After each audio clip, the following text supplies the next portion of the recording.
Salam jumpa, saudara-saudara. Sebelumnya kita sama-sama berdoa agar kita tetap dikaruniai kesehatan di dalam menghadapi pandemi global yang berdampak pada negara kita, COVID-19. Hari ini saya akan menyampaikan materi dengan judul diskresi dalam keadaan darurat coronavirus disease 19, yang materi ini sebenarnya merupakan rangkaian dari materi yang terkait dengan bidang ilmu hukum administrasi negara dan juga hukum keuangan negara, serta landasannya adalah hukum konstitusi. Di dalam menghadapi kondisi pandemi global COVID-19 yang berdampak sangat serius ke negeri kita, meskipun sempat menimbulkan pro kontra di kalangan masyarakat, kita harus mengakui bahwa respon pemerintahan saat ini cukup cepat dan tepat. Meskipun tentu saja ada yang berpendapat lain. Pemerintahan Jokowi segera merespon perkembangan situasi yang kian mengkhawatirkan di tengah kepanikan masyarakat, melihat korban terus berjatuhan akibat wabah COVID-19, dengan segera mengeluarkan paket regulasi yang meliputi pertama, PP nomor 21 tahun 2020 tentang pembatasan sosial berskala besar atau PSBB dalam rangka percepatan penanganan coronavirus disease 2019 atau COVID-19, yang merupakan implementasi dari 3 undang-undang utama. Yang pertama adalah Undang-Undang nomor 6 tahun 2018 tentang kekarantinaan kesehatan, yang dipadukan dengan Undang-Undang nomor 4 tahun 1984 tentang wabah penyakit menular, dan Undang-Undang nomor 24 tahun 2007 tentang penanggulangan bencana. Jadi, Undang-Undang yang pertama ini dalam sistem hierarki peraturan perundang-undangan menjadi aturan pelaksanaan dari undang-undang yang sudah terlebih dahulu ditetapkan oleh pemerintah, khususnya Undang-Undang nomor 6 tahun 2018. Di sini pemerintah di dalam mengeluarkan produk hukum masih dalam lingkup hierarki peraturan perundang-undangan sesuai dengan kewenangan pembentukan peraturan perundang-undangan, khususnya peraturan perundang pelaksanaan oleh pemerintah. Nah, yang kedua, yang ini mungkin sering di dalam hukum administrasi negara diletakkan dalam analisis konteks kewenangan diskresi, yaitu Perpu nomor 1 tahun 2020 tentang kebijakan keuangan negara dan stabilitas sistem keuangan untuk penanganan pandemi COVID-19 dan atau dalam rangka menghadapi ancaman yang membahayakan perekonomian nasional dan atau stabilitas sistem keuangan. Nah, sebelum lebih jauh saya membahas, terlebih dahulu mari kita bersama-sama melihat konsep mengenai diskresi itu sendiri. Diskresi lahir dari kewenangan pemerintah di dalam negara kesejahteraan. Ada yang menyebutnya dengan social rechtsstaat, ada yang menyebutnya dengan welfare state, ada yang menyebutnya dengan Versorgungsstaat, ya. Yang pada intinya bahwa pemerintah di dalam negara kesejahteraan ini memiliki karakter sebagai sebuah entitas kekuasaan yang berdimensi aktif. Maka dalam hukum administrasi sering disebut dengan konsep mengenai pemerintahan yang aktif, ya, atau yang sering disebut juga dengan Besturen adalah konsep pemerintahan yang bersifat aktif. Artinya di sini, apabila pemerintah menghadapi situasi darurat atau suatu situasi yang genting, sementara peraturan perundang-undangan mungkin tidak ada, atau ada tetapi belum cukup mengatur, atau pemerintah perlu merespon karena ada kekosongan aturan hukum, maka di sini pemerintah diberikan kewenangan untuk membuat kebijakan yang bersifat diskresi dalam rangka mengisi kekosongan hukum itu. Nah, produk-produk dari diskresi ini sangat banyak. Ada diskresi yang berwujud surat edaran, ada yang berwujud instruksi, ada yang berwujud juklak, juknis, dan seterusnya. Nah, inilah yang di dalam hukum administrasi sering disebut sebagai peraturan kebijaksanaan atau Belegsregel. Nah, Belegsregel ini sendiri di dalam hukum administrasi negara memiliki kekuatan intralegal. Artinya, dia hanya memiliki kekuatan mengikat ke dalam di lingkungan internal pemerintah sendiri. Nah, di sisi yang lain, kalau kita berkaca pada Undang-Undang Dasar kita, Undang-Undang Dasar Negara RI 1945, di situ, di dalam pasal 22, diatur bahwa di dalam hal ikhwal kegentingan yang memaksa, pemerintah diberikan kewenangan untuk mengeluarkan peraturan pemerintah. Wujudnya ini suatu peraturan pemerintah, tetapi memiliki kekuatan hierarkis setingkat dengan undang-undang atau berderajat undang-undang, dan memiliki daya berlaku yang sejajar dengan undang-undang. Jadi saya katakan sebenarnya peraturan pemerintah pengganti undang-undang ini adalah sebuah peraturan pemerintah, tetapi karena ada alasan kegentingan yang memaksa, ada alasan keadaan darurat, maka kemudian daya mengikatnya disetingkatkan dengan undang-undang. Karena derajat hierarkinya pun juga kemudian disetingkatkan dengan undang-undang.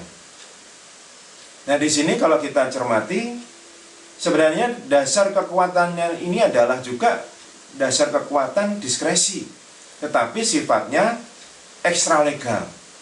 Artinya meskipun wujudnya adalah sebuah produk hukum diskresi, yaitu peraturan pemerintah pengganti undang-undang, tetapi dia punya daya mengikat baik ke dalam pemerintah sendiri maupun keluar kepada masyarakat.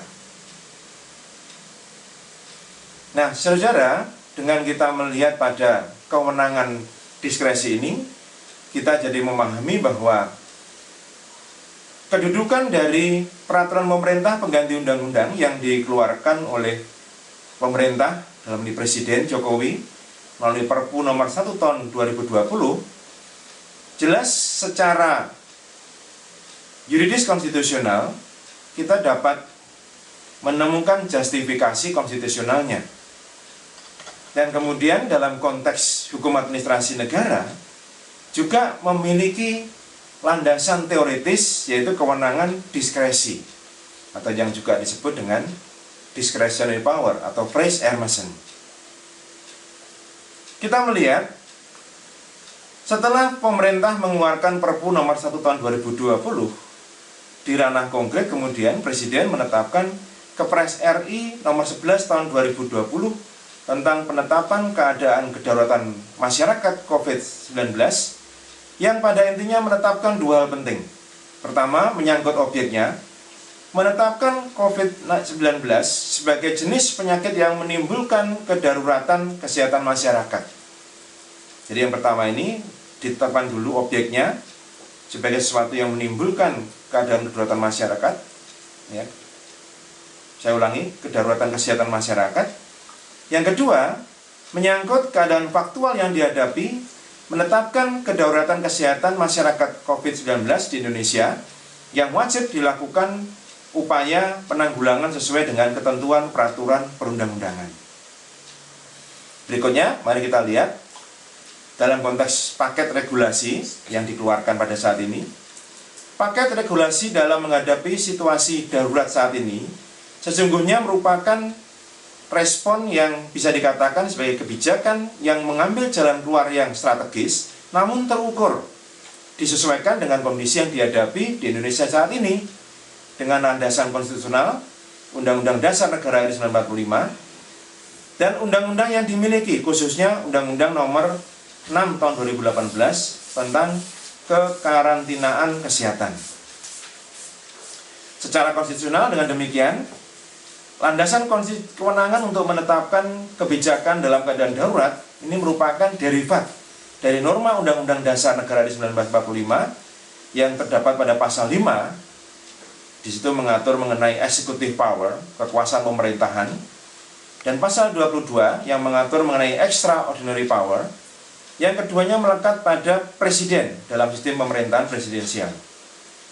Ditinjau secara normatif, kebijakan yang diambil oleh presiden dalam bentuk PSBB memang merupakan jalan keluar yang dimungkinkan dalam menghadapi kondisi darurat kesehatan masyarakat. PSBB sendiri, kalau kita mengacu pada Undang-Undang Kekarantinaan Kesehatan, dimaknai sebagai pembatasan kegiatan tertentu penduduk dalam suatu wilayah yang diduga terinfeksi penyakit dan atau terkontaminasi sedemikian rupa untuk mencegah kemungkinan penyebaran penyakit atau kontaminasi. Kita lihat bahwa otoritas kekarantinaan wilayah tetap diletakkan pada kewenangan profesional dari otoritas yang berwenang di bidang kesehatan, meskipun tentu saja kebijakan pembatasan akses masuk ke wilayah secara nasional maupun lokal tetap ada di ranah kewenangan pemerintah pusat dengan dukungan pemerintah daerah. PP nomor 21 tahun 2020 ingin menerapkan azas spesialitas dan profesionalitas yang sudah sangat lama dikenal dalam hukum administrasi negara untuk memfokuskan pada kedua sasaran yang sudah dibidik melalui Kepres nomor 11 tahun 2020 yang menyangkut pertama objek yang dihadapi yaitu COVID-19 dan keadaan yang harus ditetapkan mengatasi ekses dari objek tersebut yaitu kedaruratan kesehatan masyarakat. Nah, sekarang saya ingin masuk ke ranah hukum keuangan negara dan aspek fiskalnya. Saudara-saudara, akibat dari respon atas kondisi darurat kesehatan masyarakat akibat COVID-19, tentunya membutuhkan dukungan anggaran darurat yang bersumber dari APBN maupun APBD. Maka, kalau kita tadi melihat bahwa sebagai rangkaian dari dikeluarkannya peraturan pemerintah, juga dikeluarkan Perpu nomor 1 tahun 2020, Perpu ini di dalamnya mengandung beberapa aspek penting. Yang pertama adalah melakukan refocusing anggaran, kemudian realokasi dan relaksasi sejumlah kebijakan fiskal menghadapi kondisi darurat kesehatan masyarakat yang bisa sangat menyulitkan kondisi anggaran. Kondisi darurat dan permasalahan fiskal tersebut juga melanda sejumlah negara-negara lain di lebih dari 180 negara yang terkena dampak COVID-19. Maka sesungguhnya substansi dari Perpu nomor 1 tahun 2020 yang telah memenuhi alasan kegentingan yang memaksa sebagaimana dimaksud oleh putusan Mahkamah Konstitusi nomor 138 PUU 7 Romawi 2009. Berdasarkan Undang-Undang nomor 30 tahun 2014 tentang administrasi pemerintahan, kondisi yang dihadapi pemerintah saat ini juga telah memenuhi 4 alasan penggunaan diskresi kebijakan yang berdampak terhadap diskresi penggunaan anggaran. Yaitu yang pertama, melancarkan penyelenggaraan pemerintahan. Kita melihat dengan dukungan Perpu nomor 1 tahun 2020, maka kemudian ada landasan kebijakan operasional maupun di bidang keuangan untuk mengefektifkan fungsi-fungsi pemerintahan dalam rangka mengatasi kondisi kedaruratan masyarakat. Yang kedua, mengisi kekosongan hukum. Kita sungguh memahami bahwa ternyata apa yang dihadapi saat ini memang sesuatu yang di luar hal yang normal sehari-hari dan mungkin juga tidak direncanakan. Anggaran pendapatan belanja negara maupun anggaran pendapatan dan belanja daerah sudah selesai disusun dan seharusnya sudah dilaksanakan. Bahkan kalau kita melihat sebagian sudah mulai masuk operasional, sudah mulai masuk ke ranah pengadaan barang dan jasa untuk melaksanakan program maupun kegiatan. Tentu saja hal ini harus diatasi karena terdapat kekosongan hukum, anggaran darurat harus disiapkan. Nah, oleh karena itulah arti penting kehadiran Perpu nomor 1 tahun 2020 dalam rangka melakukan refocusing anggaran dan juga realokasi anggaran. Kita melihat di dalam Perpu nomor 1 tahun 2020 juga ada pengaturan yang menurut saya sesuatu yang dapat dipahami dalam konteks kondisi darurat, yaitu menetapkan dua hal, bahwa pejabat yang melakukan kebijakan anggaran tidak dapat dipidana apabila dalam melaksanakan tugasnya didasarkan atas itikat baik dan berdasarkan peraturan perundang-undangan. Dan yang kedua, penggunaan anggaran dalam rangka penanganan kondisi darurat ini dikatakan bukan merupakan kerugian negara. Nah, mari kita cermati dulu dua hal ini. Pertama, Perpu nomor 1 tahun 2020 tetap menegaskan bahwa adanya hak eksklusif dari pejabat di bidang kebijakan keuangan maupun fiskal yang tidak dapat dipidana tetap didasarkan atas dua alasan, yaitu pejabat tersebut di dalam melaksanakan tugasnya didasarkan atas itikat baik. Maka kalau kita kaitkan dengan hukum administrasi negara, pejabat yang melaksanakan fungsi tersebut harus tetap memperhatikan dan mengacu asas-asas umum pemerintahan yang baik, atau Allgemeine Beginselen van Behorenbestuur, ya, AUPB. Yang kedua, tindakannya sesuai dengan peraturan perundang-undangan, yaitu tetap mengacu pada landasan peraturan perundang-undangan yang pintu masuknya adalah Perpu nomor 1 tahun 2020. Dan berikutnya tadi ada kata-kata bahwa kebijakan itu bukan merupakan kerugian negara. Nah, dari sini kita bisa melihat bahwa prinsip di dalam tata kelola pemerintahan yang baik juga tetap menjadi landasan dan acuan dari Perpu nomor 1 tahun 2020. Karena tidak dapat dipidananya seorang pejabat dan bukan merupakan kerugian negara dari penggunaan anggaran itu, tetap harus didasarkan atas, pertama, adanya itikat baik dari pejabat yang mengambil kebijakan tersebut. Yang kedua, tetap sesuai mengacu pada peraturan perundang-undangan. Kita ingat bahwa asas diskresi ini ada dua, batas atasnya adalah sesuai dengan peraturan perundang-undangan dan batas bawahnya adalah ditujukan untuk mewujudkan kesejahteraan masyarakat. Jadi di sini terpenuhi prinsip tersebut.